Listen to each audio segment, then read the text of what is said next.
ಬಳ್ಳಾರಿ ಲೋಕಸಭಾ ಸದಸ್ಯರಾದ ತುಕಾರಾಮ್ ಅಣ್ಣವರಿಗೆ ಸ್ವಾಗತ. ಇವತ್ತಿನ ಏನು ಈ ಹೋರಾಟ ಇದೆ, ಇದು ಮುಸಲ್ಮಾನರ ಹೋರಾಟ ಅಲ್ಲ ಅಂತ ಹೇಳಕ್ಕೆ ಇಚ್ಛೆ ಪಡ್ತೀನಿ. ಯಾಕಂದ್ರೆ ಈ ಹೋರಾಟ ನಾವೆಲ್ಲರೂ ಸೇರಿ ನಿಮ್ಮ ಪರವಾಗಿ ಮಾಡ್ಬೇಕಂತ ಹೋರಾಟ ಅಂತ ಹೇಳಕ್ಕೆ ಇಚ್ಛೆ ಪಡ್ತೀನಿ. ಅವತ್ತು ಸ್ವತಂತ್ರ ನಮ್ಮ ಭಾರತ ದೇಶಕ್ಕೆ ಸಿಗ್ಬೇಕಂದ್ರೆ ಬಹಳಷ್ಟು ಲಕ್ಷಾಂತರ ಜನ, ಕೋಟ್ಯಾಂತರ ಜನ ಮುಸಲ್ಮಾನರು ಪ್ರಾಣ ತ್ಯಾಗವನ್ನು ಮಾಡಿದ್ದಾರೆ. ಈ ಭಾರತ ದೇಶದಲ್ಲಿ ನಿಮ್ಮ ಹಕ್ಕುಗಳಿಗೋಸ್ಕರ ಈ ಹಿಂದೂಗಳು ನಾವು ಪ್ರಾಣ ತ್ಯಾಗ ಮಾಡಿ ನಿಮ್ಮ ಹಕ್ಕುಗಳು ನಿಮಗೆ ಉಳಿಸ್ಬೇಕಂತ ಅವತ್ತು ನಿಸ್ವಾರ್ಥದಿಂದ ಈ ಭಾರತ ದೇಶಕ್ಕೆ ಸ್ವಾತಂತ್ರ್ಯ ಸಿಗ್ಬೇಕಂತೇಳಿ ನಿಮ್ಮ ಪೂರ್ವಜರೆಲ್ಲರೂ ಪ್ರಾಣ ತ್ಯಾಗವನ್ನು ಕೊಟ್ಟು ಇದು ಹಿಂದೂಗಳಿಗಲ್ಲ, ಸಿಖ್ಗಳಿಗಲ್ಲ, ಜೈನರಿಗಲ್ಲ, ನಾವೆಲ್ಲ ಕುಟುಂಬ ಒಂದೇ ಅಂತ ಹೇಳ್ತೀವಿ. ಅವೆಲ್ಲ ಪ್ರಾಣ ತ್ಯಾಗವನ್ನು ಕೊಟ್ಟು ನಾವೆಲ್ಲ ಇವತ್ತು ನಿಮ್ಮ ಹಕ್ಕುಗಳನ್ನ ಕಿತ್ಕೊಳ್ಳಕ್ಕೆ ಇವತ್ತು ಹಿಟ್ಲರ್ ಅಂತ ಪ್ರಧಾನಮಂತ್ರಿ ನಮ್ಮ ಭಾರತ ದೇಶದಲ್ಲಿ ಬಂದಿದ್ದಾರೆ. ಪ್ರಧಾನಮಂತ್ರಿ ವಿರುದ್ಧ ಹೋರಾಟ ಮಾಡಕ್ಕೆ, ಪ್ರಾಣ ತ್ಯಾಗ ಮಾಡಕ್ಕೆ ನಾವು ಹಿಂದೂಗಳಾಗಿರ್ಬೋದು, ಜೈನರಾಗಿರ್ಬೋದು, ಸಿಖ್ರಾಗಿರ್ಬೋದು, ಕ್ರಿಶ್ಚಿಯನ್ರಾಗಿರ್ಬೋದು, ದಲಿತರಾಗಿರ್ಬೋದು, ಎಲ್ಲರೂ ಒಗ್ಗಟ್ಟಾಗಿ ನಿಮ್ಮ ಹೋರಾಟ ನಮ್ಮ ಹೋರಾಟ ಅಂತ ಹೇಳಕ್ಕೆ ಇಚ್ಛೆ ಪಡ್ತೀನಿ. ಇವತ್ತು ಬಿಜೆಪಿ ಸರ್ಕಾರ ನಿಮ್ಮ ಹಕ್ಕುಗಳನ್ನ ಕಿತ್ಕೊಂಡಕ್ಕೆ ಹೋಗ್ತಿದೆ. ನಿಮ್ಮ ಹಕ್ಕುಗಳನ್ನ ಕಿತ್ಕೊಂಡ್ರೆ ನಮ್ಮ ಹಕ್ಕುಗಳು ಕಿತ್ಕೊಂಡಂಗೆ.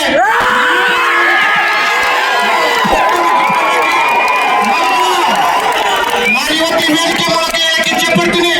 ನಮ್ಮ ಸ್ವತಂತ್ರ ತಂದಂತ ಗಾಂಧೀಜಿಯವರು, ಮೌಲಾನಾ ಅಬ್ದುಲ್ ಕಲಾಂ ಆಜಾದ್ ಅವರು, ಜವಾಹರ್ಲಾಲ್ ನೆಹರು ಇವರೆಲ್ಲ ಕೊಟ್ಟಿದಂತ ಸ್ಫೂರ್ತಿ, ಅಂಬೇಡ್ಕರ್ ಕೊಟ್ಟಿದಂತ ಧೈರ್ಯ, ನೀವೆಲ್ಲರೂ ಮನೆಯಲ್ಲಿ ಕೂಡಲೇ ನಿಮ್ಮಕ್ಕೋಸ್ಕರ ಪ್ರಾಣ ತ್ಯಾಗವನ್ನು ಮಾಡಿ ಈ ಒಟ್ಟು ಕಾಯ್ದೆಯನ್ನು ನಿಲ್ಲಿಸುವ ಜವಾಬ್ದಾರಿ ಭಾರತ ದೇಶದ ಯುವ ಪೀಳಿಗೆ ಮೇಲಿದೆ ಅಂತ ಹೇಳಕ್ಕೆ ಇಚ್ಛೆ ಪಡ್ತೀನಿ.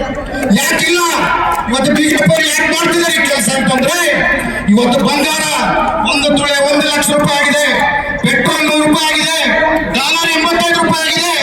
ಜನ ಎಲ್ಲರ ಚೊಪ್ಪಿ ತಗೊಂಡು ಪಡಿತಾರೆ ಅಂತೇಳಿ ಒಕ್ಕಂತೇಳಿ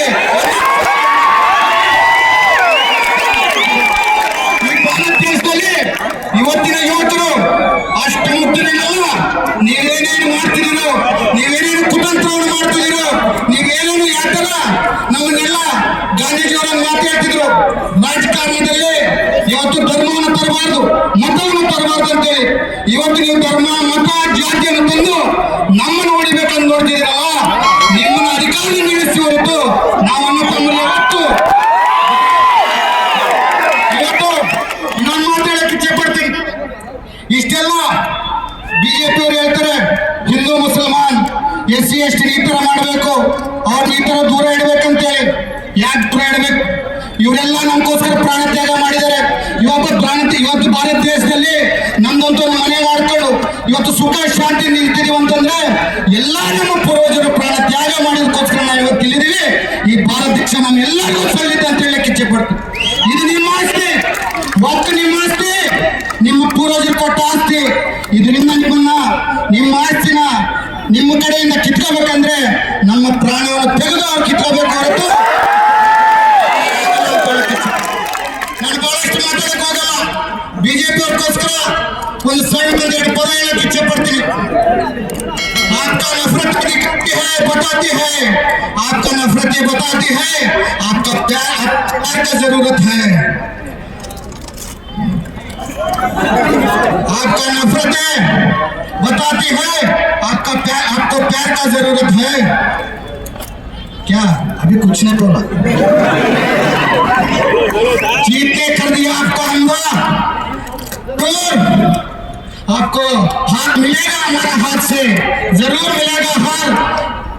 ಯಾಕೆ ಹೇಳ್ತೀನಿ ಅಂತಂದ್ರೆ ಕಣ್ಣು ಮುಚ್ಚೋಗಿದ್ದಾರೆ ಇವರೆಲ್ಲ. ಗೆಲ್ತೀವಿ, ಪ್ರಧಾನಮಂತ್ರಿ 1 ಸಲ ಆದ್ರೆ, 2ನೇ ಸಲ ಆದ್ರೆ, 3ನೇ ಸಲ ಆದ್ರೆ ಅಂತೇಳಿ ಇವರೆಲ್ಲ ಕಣ್ಣು ಮುಚ್ಚೋಗಿದೆ. ಆದಷ್ಟು ಬೇಗ ಯುವಕರೆಲ್ಲ ಸೇರಿ, ಅದು ಹಿಂದೂ ಇರ್ಬೋದು, ಮುಸಲ್ಮಾನ್ ಇರ್ಬೋದು, ಕ್ರೈಸ್ತರು ಇರ್ಬೋದು, ಹಿಂದೂ ಇರ್ಬೋದು, ಮುಸಲ್ಮಾನ್ ಇರ್ಬೋದು, ಕ್ರೈಸ್ತರು ಇರ್ಬೋದು, ನಮ್ಮ ಮೊಟ್ಟ ಮೊದಲ ಆದ್ಯತೆ ಏನಂತಂದ್ರೆ ನಮ್ಮ ಕುಟುಂಬಗಳನ್ನ, ನಮ್ಮ ಅಣ್ಣ ತಮ್ಮರನ್ನ, ನಮ್ಮ ಮಾವುಗಳನ್ನ ನಮ್ಮಿಂದ ದೂರ ಮಾಡೋರ್ನ ಈ ಭಾರತ ದೇಶದಿಂದ ಕಿತ್ತೊಡಿಬೇಕಂತ ಹೇಳಕ್ಕೆ ಇಚ್ಛೆ ಪಡ್ತೀವಿ. ಭಾರತ ದೇಶದಲ್ಲಿ ಇವರಿಗೆ ಅರ್ಹತೆ ಇಲ್ಲ. ನಮಗೆ ಸ್ವತಂತ್ರಕ್ಕೆ ತಂದುಕೊಟ್ಟಂತ ಗಾಂಧೀಜಿಯವ್ರನ್ನ 6 ತಿಂಗಳು ಒಳಗೆ ಕೊಂದು ಹಾಕಿದಂತ ಇದ್ದವರು ನಮ್ಮ ರಾಜ್ಯಭಾರ ಮಾಡೋ ಅಧಿಕಾರ ಇರಲಿಲ್ಲ ಅಂತ ಹೇಳಕ್ಕೆ ಇಚ್ಛೆ ಪಡ್ತೀನಿ. ನಿಮ್ಗೊಂದು ಮಾತು ಹೇಳಕ್ಕೆ ಇಚ್ಛೆ ಪಡ್ತೀನಿ. ನೀವೆಲ್ಲ ವಾಟ್ಸ್ಆಪ್ ನೋಡಕ್ಕೆ ಹೋಗ್ತಿದ್ದೀರಿ. ಓದ್ಕೋಬೇಕು ಇತಿಹಾಸನ. ನಿಮ್ಮ ಪೂರ್ವಜರು ಏನ್ ಮಾಡಿದ್ದಾರೆ, ನಮ್ಗೆ ಏನು ಸ್ವತಂತ್ರ ಹೋರಾಟಗಾರರು ಏನೇನು ತಿಳಿಸ್ಕೊಟ್ಟಿದ್ದಾರೆ ಅವೆಲ್ಲ ಓದ್ಬೇಕು. ನೀವೆಲ್ಲ ವಾಟ್ಸ್ಆಪ್ ಅಲ್ಲಿ ನೋಡಿ ಬೇರೆ ಬೇರೆ ಹೀರೋಯಿನ್ಗಳು ನಡೆಯೋದಲ್ಲ. ಇವತ್ತು ನಮ್ಮ ಮನೆ ತನಕ ಬಂದಿದೆ ಹೋರಾಟ. ಇವತ್ತೇನ್ ಕಿತ್ಕೊಂತಿದ್ದಾರೆ, ವಫ್ ಆಸ್ತಿಯನ್ನು ಕಿತ್ಕೊಂತಿದ್ದಾರೆ, ಕಬ್ರಸ್ತಾನ ಕಿತ್ಕೊಂತಿದ್ದಾರೆ, ಮದ್ರಸೆಯನ್ನು ಕಿತ್ಕೊಂತಿದ್ದಾರೆ. ನಾಳೆ ಬೆಳಿಗ್ಗೆ ನಿಮ್ಮ ಮನೆಯನ್ನು ಕಿತ್ಕೊಂತಾರೆ ಅಂತ ಹೇಳಕ್ಕೆ ಇಚ್ಛೆ ಪಡ್ತೀನಿ. ಈ ಭಾರತ ದೇಶ ನಿಮ್ದಲ್ವೋ? ಬಿಸಿಲಿಗೆಲ್ಲ ಬಾಯ್ಬಿಡಬೇಡಿ, ಗಟ್ಟಿಯಿಂದ ಮಾತಾಡಿ. ಈ ಭಾರತ ದೇಶ ನಿಮ್ದು ಅಲ್ವೋ?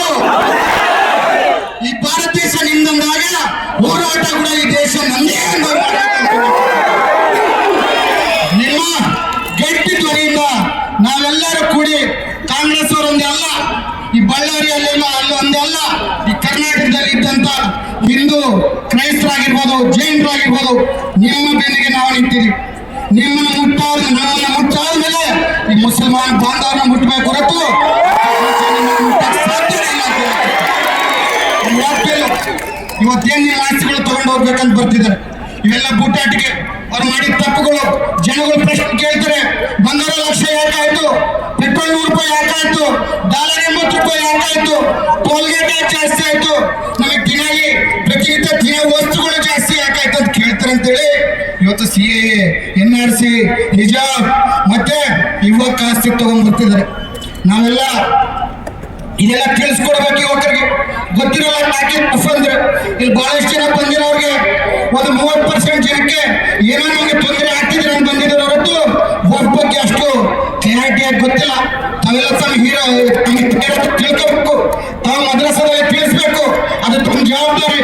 ತಮ್ಮ ಯುವಕರಿಗೆ ವಫ್ ಆಗ್ತದೆ, ತಮ್ಗೆ ಏನು ಅನ್ಯಾಯ ಆಗ್ತಿದೆ ಅಂದಾಗೆ ಅವ್ರಿಗೆ ಅನ್ಯಾಯದ ಬಗ್ಗೆ ಗೊತ್ತಾಗೆ ಅವ್ರು ಹೋರಾಟ ಮಾಡಕ್ ಸಾಧ್ಯ ಅಂತ ಹೇಳಕ್ಕೆ ಇಚ್ಛೆ ಪಡ್ತೀನಿ. ಮತ್ತೆ ನನ್ನ ಹೆಸರಿನಲ್ಲಿ ಅವರು ಬಹಳಷ್ಟು ಮಾತಾಡೋರು ಇದ್ದಾರೆ, ನಾನು ಜಾಸ್ತಿ ಸಮಯ ತಗೊಳಕ್ ಹೋಗಲ್ಲ.